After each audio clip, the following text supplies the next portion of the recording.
Psychology कहती है ना तो कभी जेई कर पाओगे और ना कोई भी वैल्यूएबल चीज़ कभी भी कर पाओगे। स्टीवन आर कोवी की बहुत अल्ट्रा फेमस किताब है 7 habits of highly effective people. ऐसे जो भी पढ़ाई करते हैं उनका कुछ नहीं होने वाला। आज जान जाओ टॉपर और लूजर का फर्क जानते हो। कोचिंग इंडस्ट्री वाले कभी नहीं चाहेंगे कि एक स्टूडेंट बुक से पढ़ने में सक्षम हो जाए, फिर उनका बैच कोई क्यों खरीदेगा। मैं आपको बताना चाहता हूँ, मैंने अपने बंद कमरे में घर पे बैठकर किताब से पढ़ के 4 महीने में जे एडवांस्ड में ऑल इंडिया रैंक 247 हासिल की थी। भाई बुक्स में दम है और आप में भी वो दम है, पर आपको ये बात पता नहीं है। ना तो आपने बचपन से कभी बुक पढ़ी और आपको बार बार वीडियोस में लेक्चर में बता दिया गया कि बुक से पढ़ेगा समझ नहीं आएगा, तो आपने अपने मन में पैरालिसिस बना लिया है। ये पैरालिसिस हटाओ सबसे पहले कि आप बुक से नहीं पढ़ सकते। I am a mad book reader. जो यूजुअली मेरी शेल्फ में आप किताबें देखते हो वो, और उसके अलावा भी बहुत सारी किताबें अपने आईपैड पर मैंने 500 से ज़्यादा किताबें रीड की हुई हैं एंड जेई को भी किताबें पढ़ के क्रैक किया था।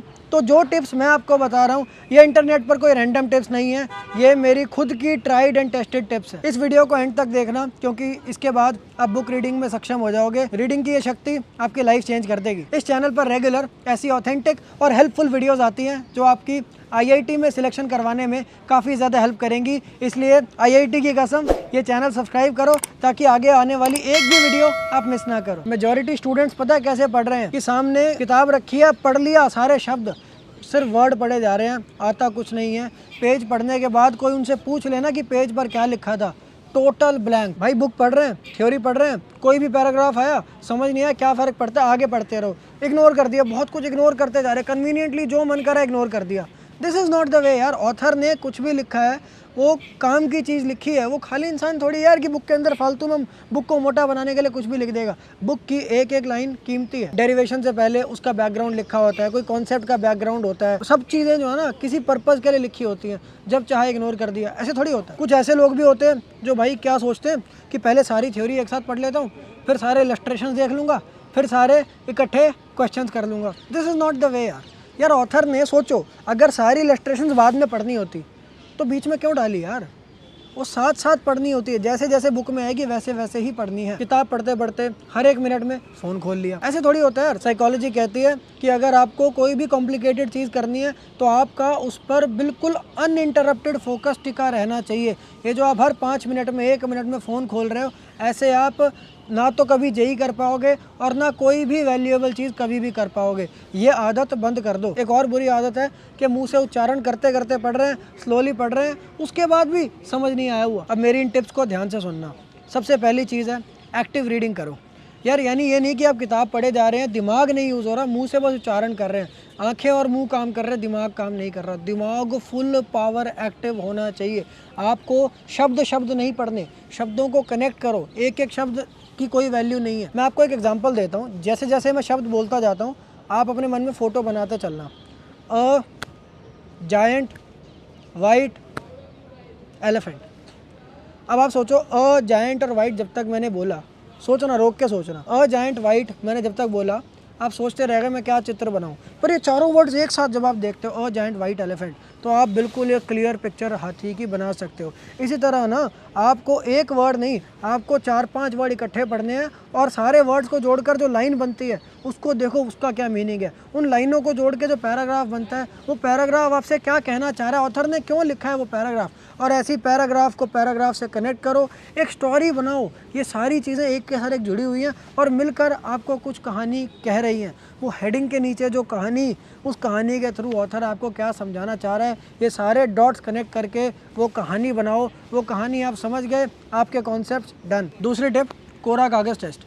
आप जब भी कोई हेडिंग ख़त्म करते हो तो उसके बाद किताब बंद करके ना ये सारे डॉट्स जो मैंने बोले थे ये कनेक्ट करके अपने मन में अपने शब्दों में उन कॉन्सेप्ट्स को बताओ। ज़रूरत पड़े तो कागज़ पर लिखो, टाइम बचाने के लिए मन में लिख लो, पर अगर जहाँ ज़रूरत पड़े कागज़ पर लिखो, डायग्राम बनाओ। ऐसे आपको बहुत ज़्यादा हाई क्लैरिटी आ जाएगी अपने कॉन्सेप्ट्स पर। और अगर आप अपने शब्दों में बता पा रहे हैं तो ये सबसे बड़ा प्रूफ है कि आपके कॉन्सेप्ट क्लियर हो गए हैं। यही नहीं, कोरा कागज़ टेस्ट करने से आपको बहुत लंबे समय तक चीज़ें याद भी रहेंगी। ये तीसरी टिप बहुत ज़्यादा इंपॉर्टेंट है। कि इलस्ट्रेशंस साथ साथ करनी है। जेई के अंदर आपका एप्लीकेशन पार्ट काफ़ी ज़्यादा स्ट्रॉन्ग होना चाहिए। At the end of the day यार आपको क्वेश्चंस करने हैं, लेकिन मैं देखता हूँ स्टूडेंट्स क्वेश्चंस को अवॉइड करे जा रहे हैं, एप्लीकेशन पार्ट को अवॉइड करे जा रहे हैं। आप मुझे एक बात बताओ, आप अपनी पूरी प्रिपरेशन ऐसी क्वेश्चन सॉल्विंग को प्रोक्रेस्टिनेट करते करते निकाल दोगे, at the end of the day जब एग्जाम में क्वेश्चन आएंगे तो वहाँ पे आपकी क्वेश्चन सॉल्विंग की क्षमता क्या चमत्कार से पैदा हो जाएगी? वो आपको आज बनानी पड़ेगी, तब जाके वहाँ यूज़ कर पाओगे ना, अदरवाइज़ वहाँ पर कुछ नहीं होगा भाई। ऐसे जो भी पढ़ाई करते हैं उनका कुछ नहीं होने वाला, आज जान जाओ ये बात। इलस्ट्रेशंस किताब में जैसे जैसे आती जाती हैं वैसे वैसे उनको सॉल्व करते जाओ। एक और बहुत रैंक लेवा चीज़ है जो बहुत सारे स्टूडेंट्स के मार्क्स डाउन कर रही है। स्टूडेंट्स चाहे कितनी भी थ्योरी पढ़ ले, लेक्चर देख लें, इलस्ट्रेशंस भी कर लें, अनसॉल्व क्वेश्चंस भी कर लें, पर उसके बाद भी ये आपके मार्क्स बर्बाद कर सकती है, और वो प्रॉब्लम है पुअर पेपर सॉल्विंग टेक्निक्स। इसके बारे में मैं वीडियो में थोड़ा सा आगे बताऊंगा।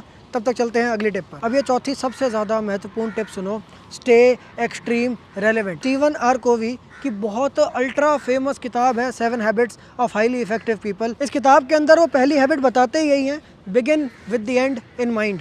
मंजिल को ध्यान में रखते हुए शुरुआत करो। आपकी मंजिल है IIT, जेई के अंदर ऊंचे से ऊंची रैंक लेके आना, बड़े से बड़ा स्कोर लेके आना। स्टूडेंट्स ने कभी जेई नहीं दिया, कभी जेई देखा नहीं, एग्ज़ाम कैसा होता है पता नहीं, एग्ज़ाम का लेवल पता नहीं, एग्ज़ाम की रिक्वायरमेंट्स भाई किस तरह से पढ़ना पड़ता है कि ये एग्ज़ाम क्रैक हो जाए पता नहीं। इस वजह से थ्योरी पढ़ते टाइम, क्वेश्चंस करते टाइम बहुत सारी ऐसी इंपॉर्टेंट चीज़ें हैं जिन्हें वो अनजाने में इग्नोर कर देते हैं, नज़रअंदाज कर देते हैं। अब एक स्टूडेंट को कैसे पता चलेगा कि क्या इंपॉर्टेंट है और क्या इंपॉर्टेंट नहीं है? मॉक टेस्ट देकर। मैं आपको कह तो दूंगा पर बहुत लोग ये करेंगे नहीं। अगर मैं वीडियो बना दूं how to get all India rank under 500 तो उस पर व्यूज़ आ जाएंगे 1 लाख, पर 1 लाख लोगों के अंडर 500 रैंक तो नहीं आएगी ना, क्योंकि इम्प्लीमेंट कितने ही लोग करते हैं। टॉपर और लूज़र का फ़र्क जानते हो आप?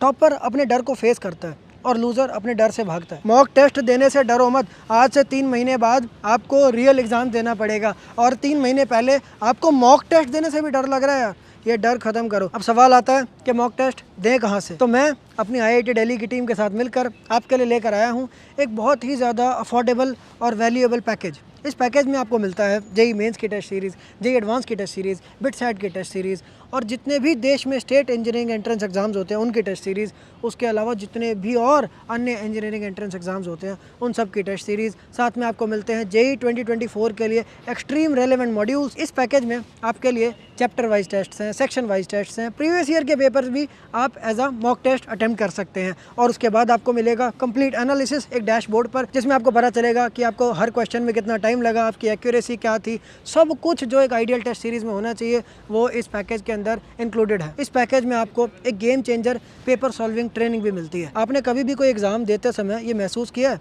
कि एग्ज़ाम के अंदर हमारे को एंग्जाइटी होती है, चीज़ें भूल जाते हैं, एग्ज़ाम हॉल के अंदर क्वेश्चंस नहीं होते, वही क्वेश्चंस घर पे आके हो जाते हैं। ये सारी प्रॉब्लम्स एवरेज स्टूडेंट्स को तो होती हैं, पर टॉपर्स के पास इनका सोल्यूशन होता है। वो सोल्यूशन मैं आपको देना चाहता हूँ पेपर सॉल्विंग ट्रेनिंग देकर। इस ट्रेनिंग के बाद आपकी ये सारी प्रॉब्लम्स सॉल्व हो जाएंगी और आपके गारंटीड 100 मार्क्स ज़्यादा आएंगे। This is the only package that you need for JEE 2024। और मज़े की बात यह है कि इस वीडियो से आने वाले पहले 100 स्टूडेंट्स के लिए 92% ऑफ है। इस पैकेज को आप हमारी वेबसाइट jeischool.com से ज्वाइन कर सकते हैं, इसका लिंक आपको डिस्क्रिप्शन में मिल जाएगा। 5वीं टिप है फोकस के साथ बैठना। यार आप अपने लाइफस्टाइल में ये एक फंडामेंटल चेंज लेकर आओ, आपको एक फोकस्ड पर्सन बनना ही पड़ेगा। ये नियम बना लो कि एक बार आप किताब पढ़ने बैठे तो आप कम से कम 2 घंटे पढ़ोगे, कम से कम 3 घंटे भी पढ़ो पर 2 घंटे कम से कम पढ़ो। होता क्या है कि 10 मिनट 15 मिनट बाद तो इंसान का फोकस बनता है और उसके बाद तो पढ़ाई चालू होती है, पर एक नूब स्टूडेंट क्या करता है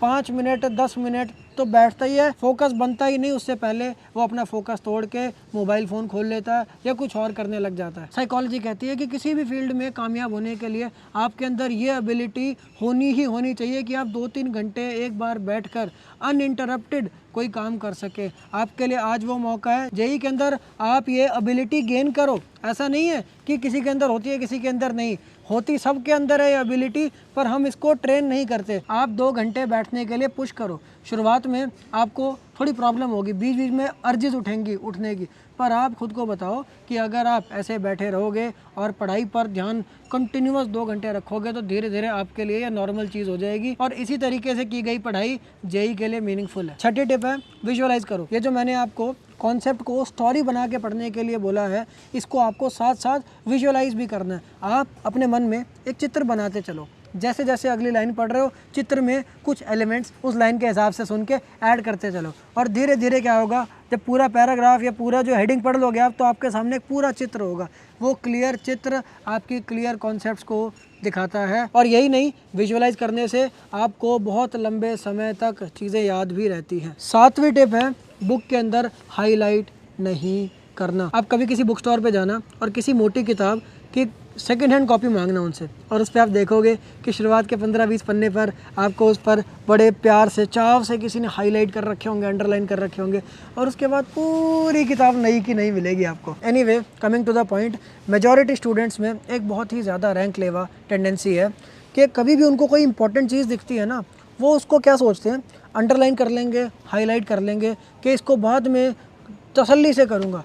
भाई बाद में तसल्ली से क्यों करेगा, तू अभी तसल्ली से बैठना और अभी कर। This is a very noob tendency. कोई भी चीज़ आप किताब में पढ़ रहे हो उसको अंडरलाइन करने से बचो और चीज़ को उसी वक्त पढ़कर ख़त्म करो। जब किताब में आप कुछ पढ़ रहे हो तो खुद को बोलो, ये मेरी इस कॉन्सेप्ट से आखिरी मुलाकात है, इसके बाद हो सकता है मुझे ये कॉन्सेप्ट सीधा जेई मेन, जेई एडवांस के एग्ज़ाम में देखने को मिले। इसलिए किताब का हर एक पन्ना ऐसे सोच के पढ़ना है कि आखिरी बार पढ़ रहा हूँ। इन टिप्स से रिलेटेड आपको कोई भी डाउट्स हो तो आप कमेंट्स में पूछ सकते हो। बाकी मैं आपको बहुत हाईली रेकमेंड करता हूँ कि आप वो प्रॉब्लम सॉल्विंग ट्रेनिंग और टेस्ट सीरीज़ का पैकेज ज़रूर ज्वाइन करें, और पहले 100 स्टूडेंट्स के लिए 92% ऑफ भी है। मिलते हैं अगली वीडियो में, बहुत बहुत धन्यवाद।